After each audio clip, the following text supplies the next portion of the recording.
en la brújula con Alberto Sosa y Cristina Derie, autores de esta investigación que involucra Argentina, Brasil y México, y que le han puesto entre signos de interrogación si son, no sé si somos países que estamos en medio de la deriva neoliberal, que además da la impresión de que viene de la deriva de la globalización neoliberal, ¿no? Que además viene aparentemente cayéndose, pero no nos vamos a meter en esos temas que son de actualidad e involucra un montón de factores que todavía no están resueltos. Pero vamos a ver lo que es una constante, digamos, o esos datos duros de la realidad, que es la magnitud de lo que estamos hablando, es decir, qué estamos representando en términos de territorio, de población, de riqueza, en principio, así como datos duros, y después nos vamos metiendo en sus propias estructuras económicas, pero vayamos por estos datos más duros.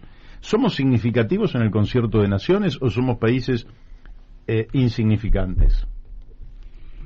Perdóname, porque hay muchos que dicen no, porque los recursos naturales ya no tienen importancia, los territorios no tendrían importancia, lo que tendrían importancia serían como una empresa es tan grande como un país, y una empresa es una cosa insignificante, por más que facture 700.000 millones de dólares. Los países se asientan en territorios. Así es, sí, los países se asientan en territorios, y sí, hay una corriente de pensamiento que dice que hoy lo importante es el conocimiento y los recursos naturales ya no son importantes. El conocimiento es muy importante, sí, por supuesto que es muy importante y hay que destacarlo, pero los recursos naturales también son importantes, ¿no? Si no,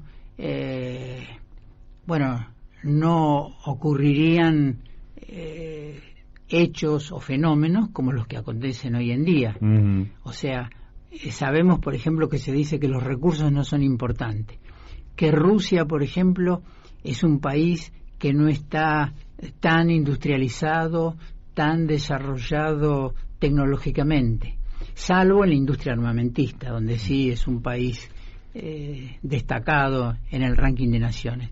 Sin embargo, hoy Rusia es un país que con el petróleo y el gas le está haciendo pasar dificultades muy serias a los países de la Unión Europea. Claro. ¿No?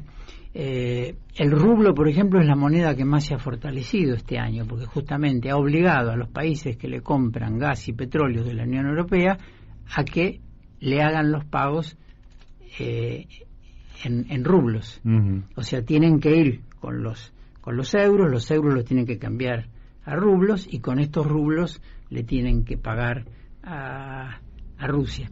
O sea que no es cierto eso. O sea, además, ¿por qué Estados Unidos tuvo problemas con Venezuela, con la Venezuela de Chávez, tuvo problemas y tiene todavía con la Venezuela de Maduro, y sin embargo ahora trata de reconciliarse con Maduro justamente por los problemas que hay en materia hidrocarburífera a escala mundial?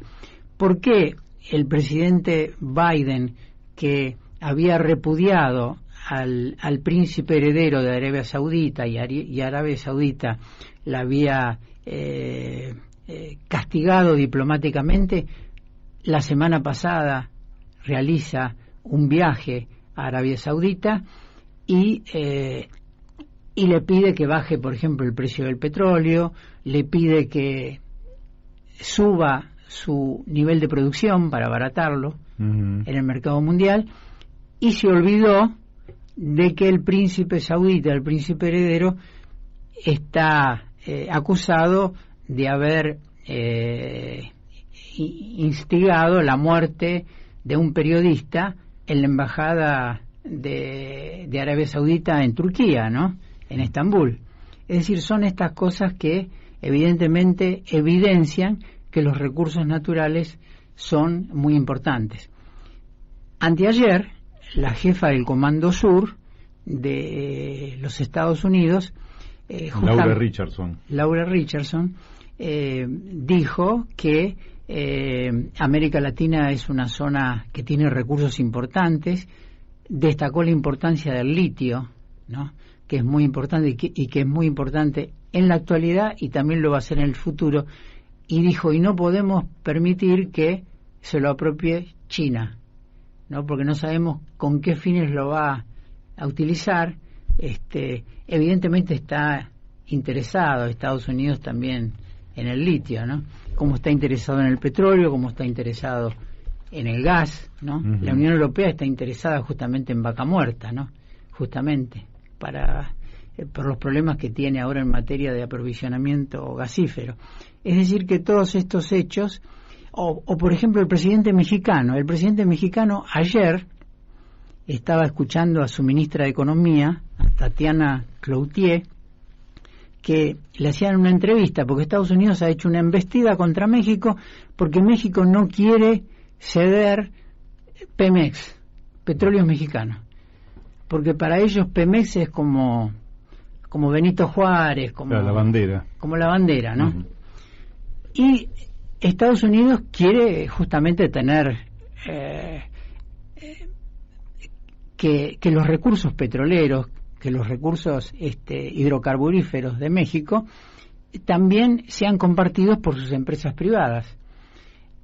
Y el presidente López Obrador dice que no, que ya quedó claro que en este tratado que ha sucedido al NAFTA, que se llama TEMEC, o sea, Tratado de México, la E de Estados Unidos y la C de Canadá, TEMEC, se quedó claro que el petróleo o que gran parte de las reservas hidrocarburíferas van a seguir siendo explotadas por la empresa de bandera, por Petróleos Mexicanos. Entonces hay toda una disputa. Ahora Estados Unidos amenaza, no Estados Unidos, porque en realidad el embajador Salazar, que es un embajador texano de origen mexicano, que tiene ancestros mexicanos, que es texano, bueno, él primero se quejó, justamente piden que las empresas estadounidenses participen en la explotación de los recursos mexicanos, que ya participan, pero quieren una parte mayor de la torta. Y bueno, lo que hace es utilizar a Canadá. Ahora Canadá es el que va a criticar, que va a solicitar a México que ceda mayores porciones de la torta hidrocarburífera que está dentro de su territorio. Es decir que eso que nos dicen, que los recursos naturales ya no sirven, bueno, los recursos naturales, los minerales, los alimentos, se cotizan en los mercados de los países desarrollados, se cotizan en la bolsa de Nueva York, en la bolsa de Chicago, en la bolsa de Londres, ¿no? Uh-huh. Así que sí, es muy importante y evidentemente somos, si los tres países somos 13 millones de kilómetros cuadrados, entre los tres países somos un 8% de la superficie de tierra del planeta, ¿no? Dejando de lado los mares, que también los mares juegan un papel protagónico en todo esto, ¿no? Así es. Y muchos millones de habitantes, que no somos tanto como los chinos, ni como los indios, pero somos unos cuantos, porque entre los tres países estamos casi cerca de 400 millones de habitantes. Sí, sí. Es decir, más que los Estados Unidos. Uh-huh. Qué interesante.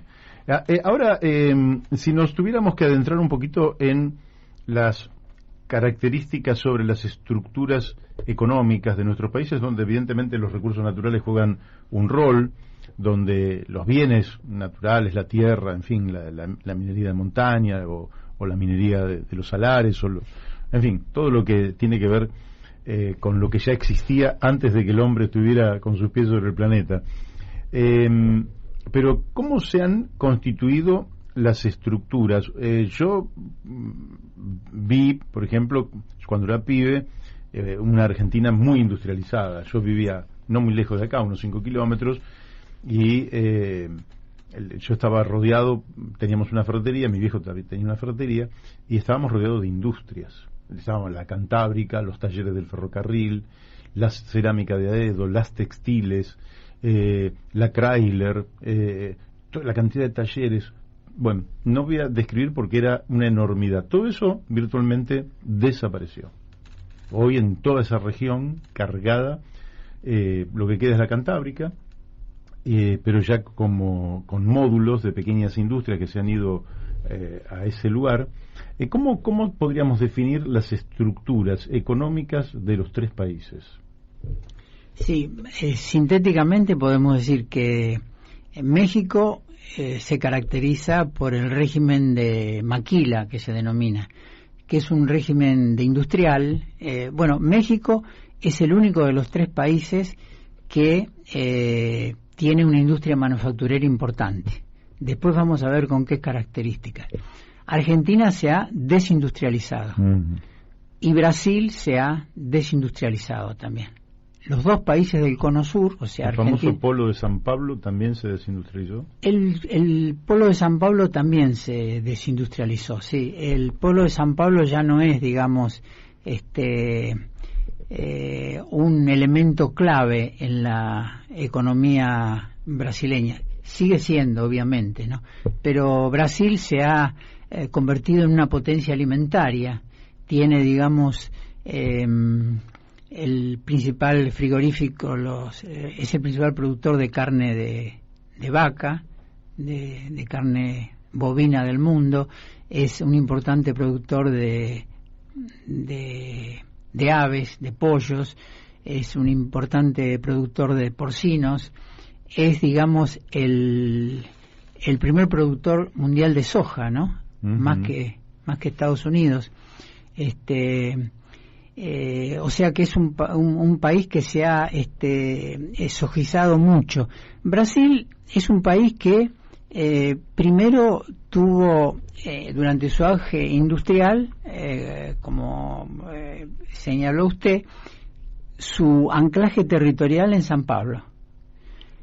Ahora, en los últimos tiempos, a partir de la década del 90, como también en Argentina, comenzó un proceso de sojización en el estado de Río Grande do Sul. Y los productores de Río Grande do Sul comenzaron con la producción de soja y tenían campos que estaban muy valorizados, ¿no? Que costaban mucho. Entonces, esta gente, o muchos de los productores de Río Grande do Sul, lo que hicieron algunos de ellos fue vender sus campos y se trasladaron a lo que se llama la zona del Cerrado, que es Mato Grosso y Mato Grosso do Sul, que era toda una zona forestada, una zona de bosques. Bueno, toda esa zona fue desmontada y ahí comenzó la producción de soja. Ahora, esos riograndenses,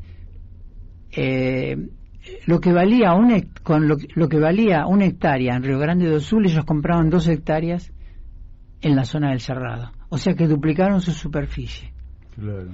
Y después avanzaron hacia la Amazonia, también siguiendo esa deforestación.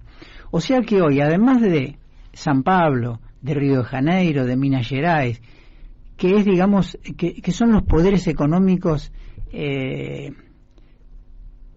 históricos, tradicionales de Brasil, ahora hay otros anclajes territoriales económicos que son muy importantes, como es Mato Grosso do Sul, y también la Amazonia, ¿no?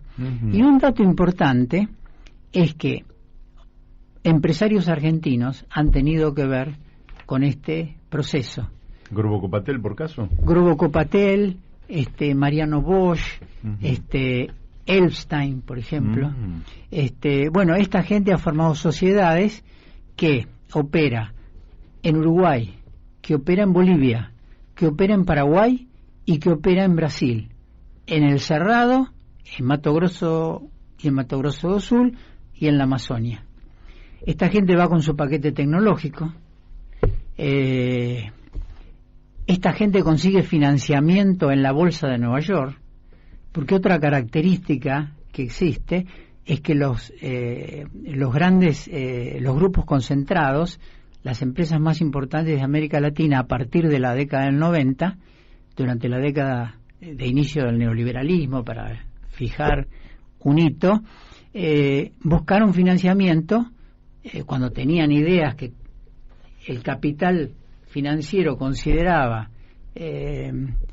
rentable, iban a la Bolsa de Nueva York, conseguían financiamiento, conseguían inversores y multiplicaban su producción, ¿no? Entonces así que esta gente produce en estos países, en distintos países, o sea que este proceso de sojización se da prácticamente en gran parte del Cono Sur. Claro. Y además en países que no cobran retenciones. Entonces muchas veces la soja que se produce en Argentina va a Paraguay o va a Bolivia y después viene a lo mejor por la hidrovía como soja boliviana o como soja paraguaya, sin pagar retenciones, o sale por el puerto de Paranaguá en el estado de Paraná desde Paraguay como país mediterráneo, o Bolivia también país mediterráneo, y bueno, o sea que son grupos económicos ya de tipo transnacional, ¿no? Claro, quiere decir que la matriz productiva de nuestras naciones se ha venido transformando, salvo México, con deterioro de la industria y con una expansión en la frontera agrícola en favor de la sojización que nos ha reprimarizado absolutamente, y eso ha repercutido hasta en cuestiones de naturaleza social, cultural, educativa, científica, tecnológica. Cristina, ¿por qué no nos cuenta un poquito cómo ha repercutido? Porque le cuento, todos somos de acá, así que cuando yo lo he dicho muchas veces, lo voy a repetir, pero cuando yo me incorporé a la actividad política allá a principios del 70, 1971, todavía estaba Lanús en el gobierno, se luchaba para erradicar la pobreza, que más o menos rondaba un 5%. Sí. Cuando uno ve la evolución, y hoy ya, qué sé yo, 40, 50%, en fin, hay un informe que se le hizo al Poder Ejecutivo Nacional que daba 58%, porque todo también depende del momento en que se haga la medición, depende de dónde se fije la línea de pobreza, en fin. Pero de todas formas estamos hablando de números que son insólitos para un país como la Argentina. ¿Por qué no nos cuenta, a ver, qué es lo que ha pasado desde el punto de vista social en cada una de estas tres naciones? Sí, bueno, en los tres países, en el libro se analiza, en la etapa que hablábamos antes de industrialización por sustitución de importaciones, a pesar de las diferencias entre países con crecimiento importante, etcétera, había diferencias. En esa época, en esa etapa, la Argentina particularmente tenía los mejores indicadores sociales y laborales. Había también entre los tres países en comparación diferencias respecto a los grados de urbanización. Argentina fue prematuramente, en relación al resto de los países de América Latina, un país mucho más urbanizado tempranamente.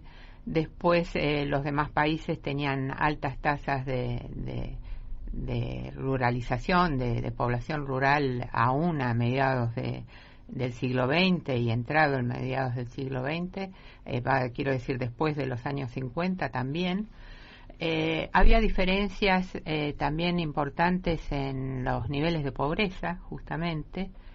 Argentina al principio de los 70 justamente las mediciones daban cuenta de que había un 5% de pobres, que era importante, por supuesto. 5% es un 5% de población que tiene problemas y en sus condiciones de vida, pero comparado con lo que vino después uno lo ve qué maravilloso que era. Pero bueno, obviamente. Y es cierto que esa visión no era igual en todo el país, había diferencias regionales, etcétera, pero todos los estudios muestran que de todos modos la Argentina era una sociedad mucho más integrada socialmente que el resto de los países, casi todos los países del resto de América Latina, particularmente respecto a Brasil y Argentina. Y Brasil y México, Argentina también tenía muchos menores niveles de desigualdad entre la población, etcétera. Niveles de pobreza, en los otros países habían niveles de pobreza mucho más altos, etcétera. Durante la etapa de industrialización por sustitución de importaciones, sin embargo, esos dos países, Brasil y México, fueron urbanizándose mucho más y fueron teniendo mayor igualdad, con diferencias abismales con lo que sucedía en la Argentina. Pero hubo mejoras en esos parámetros. Y esta etapa de industrialización por sustitución de importaciones trajo mejoras en los 3 países, pero partiendo de niveles muy distintos. Claro. Entonces eso lo que hizo que mejoraran cosas, pero que igual en Brasil y México se veían aún en esa etapa niveles de pobreza o de desigualdad o de informalidad laboral relativamente importantes, pero igual habían mejorado durante ese periodo. Después, durante ese periodo, también hubo en los 3 países, por supuesto con muchas comillas, como sucedía en el resto de los países occidentales, pero una cierta expansión de lo que se dio en llamar el estado de bienestar o el estado social. Las comillas aludían a que eso ocurría en general en el occidente, los países occidentales más ricos, pero en América Latina también se dieron esos procesos con menor grado, con menor profundidad, pero muchas de esas cosas fueron muy importantes igualmente. Y eso, lo que ocurrió en los 3 países es que hubo mejoras en la legislación laboral, mayor protección social, como se dieron en general las situaciones de mejora en la situación laboral se expresaron a través de legislaciones apropiadas, justamente con protección para los trabajadores, con aguinaldo, con cierto tipo de beneficios y de organización para los trabajadores, etcétera. En Brasil específicamente, justamente ocurre que las primeras leyes laborales, las leyes laborales que, no las primeras, las más importantes y las más abarcativas, que en la época de Getúlio Vargas, sin embargo, alcanzaban solo a la población urbana, y como todavía en ese momento la mayoría de la población era población rural, era importante que ocurriera esto en los ámbitos urbanos, pero la mayoría de la población estaba en otro lado, no estaba cubierta por esa legislación. Sin embargo, justamente en ese periodo se dio un proceso de urbanización muy importante, entonces fue alcanzando a más gente, y además los sucesivos gobiernos durante esa etapa también fueron acrecentando la legislación laboral protectora, y también se llegó a la población rural. Lo que ocurre en Brasil estrictamente es que cuando esos derechos alcanzan a casi toda la población, viene el golpe militar del 64, y entonces muchos de esos derechos dejan de tener vigencia durante ciertos periodos. Pero en México también en esa etapa hubo un desarrollo de legislación laboral, hubo desarrollo de de sistemas de pensiones, etcétera, como en la Argentina también, que se ordenaron y se multiplicaron, etcétera. Y también había en esa etapa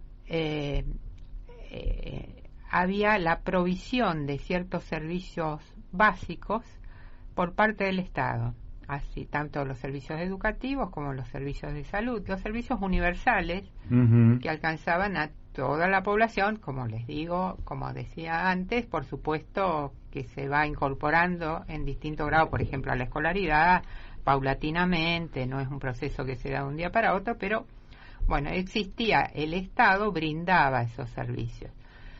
Y también las empresas de servicios públicos de gas, de luz y de otros, también eran en muchos casos, en casi todos los casos, estatales, que también eso beneficiaba con las tarifas a la mayoría de la población. Por lo tanto, el manejo estatal de eso permitía tanto el brindar los servicios educativos o de salud de manera universal, o esto de las empresas de proveedoras de ciertos servicios públicos que abarataban los costos para la población, bueno, y más las leyes laborales que se iban acrecentando en ese periodo, fueron mejorando la situación y las condiciones de vida de la población. Y hoy usted diría que a pesar de que nosotros partíamos de un piso mucho más alto que Brasil y México, pero dado este deterioro social que hemos tenido, ¿cómo estamos comparativamente? No, bueno, justamente estamos mal, y lo que un poco se analiza en el libro es justamente en estos 30 años, del 90 al 2019, que intentamos analizar, bueno, todas estas condiciones que relaté después se van deteriorando en los tres países. En los tres países.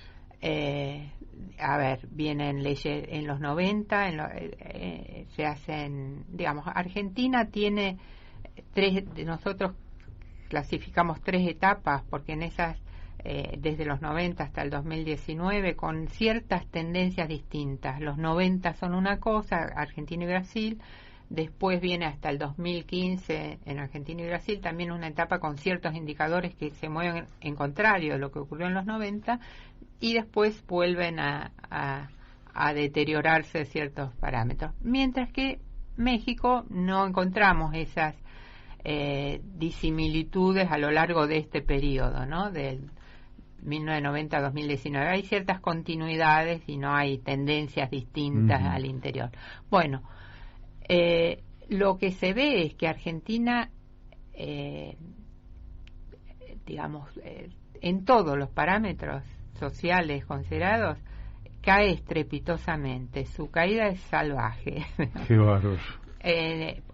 Cae fundamentalmente en los 90, después se empieza a recuperar, pero lentamente se recupera bastante, pero no llega a parámetros de antes. Los niveles de pobreza nunca bajan del 20%. Y después se deteriora todo aún más, y venimos hasta nuestros días sin solución de continuidad. Claro, y Brasil y México se ve que en algunos momentos, en algunos indicadores, en general los indicadores del mercado de trabajo se deterioran en los tres. Es decir, hay más desocupación, más informalidad laboral, menores ingresos, etcétera. Ahora, Brasil logra en los 90, que a mí me extrañó cuando me puse a estudiar, pero es así desde todo. Ya en los 90, a pesar de cierta orientación neoliberal en el gobierno de entonces, de Fernando Enrique Cardoso, así ¿no? es. Sin embargo, a partir del 95, con el éxito relativo al plan real que baja la inflación, y unas políticas de transferencia de ingresos muy importantes, logran mejorar la desigualdad, mejorar algo la desigualdad, y bajar la pobreza. Bajar quiere decir de niveles altísimos la empiezan a reducir, no quiere decir que no haya, ni muchísimo menos, sigue siendo hay mucha pobreza, etcétera. Pero ya en los 90 Brasil empieza a bajar los niveles de pobreza, y después se continúa con Lula y algo en Dilma, y después empieza a subir nuevamente con Temer y Bolsonaro. Bueno, y en México en general, México tiene otra característica. El mercado de trabajo mexicano tiene una gran informalidad laboral, la sigue manteniendo durante toda la etapa. Tienen relativamente bajas tasas de desocupación, comparado con otros países, bajas, y que según los analistas eso está dado por dos fenómenos. Por un lado, porque tiene justamente hay una gran informalidad laboral que hace que no pugnen por, es decir, la gente trabaja de manera muy informal, pero figura como trabajando. Y por otro lado existe el fenómeno de las migraciones. el fenómeno de las migraciones que es visto también por analistas y especializados de allá, de México, como una válvula de escape importante. A ver, válvula de escape que permite que no haya tanta presión sobre el mercado de trabajo y por lo tanto más desempleados. Y por otro lado, que también los migrantes que han transformado su composición, cada vez los migrantes no son de ir y volver, si bien hay idas y vueltas, hay fenómenos de ese tipo sin duda y siguen existiendo, también hay cada vez más que se quedan en Estados Unidos, los que van. Y lo que producen es un fenómeno de que mandan remesas muy importantes para según se señala, para la economía mexicana, y en ese sentido las remesas que mandan a sus familiares que residen en México mejoran la situación social de ellos, de eso. Claramente. Y a la vez esos migrantes no están pugnando en el mercado de trabajo mexicano que lo que estaría por lograr ingresar, lo que estaría causando más desocupación. Efectivamente. Cristina, vamos a ir a un corte y vamos a seguir después toda la segunda hora. Bien, bueno, vamos a la tanda de la radio y después seguimos.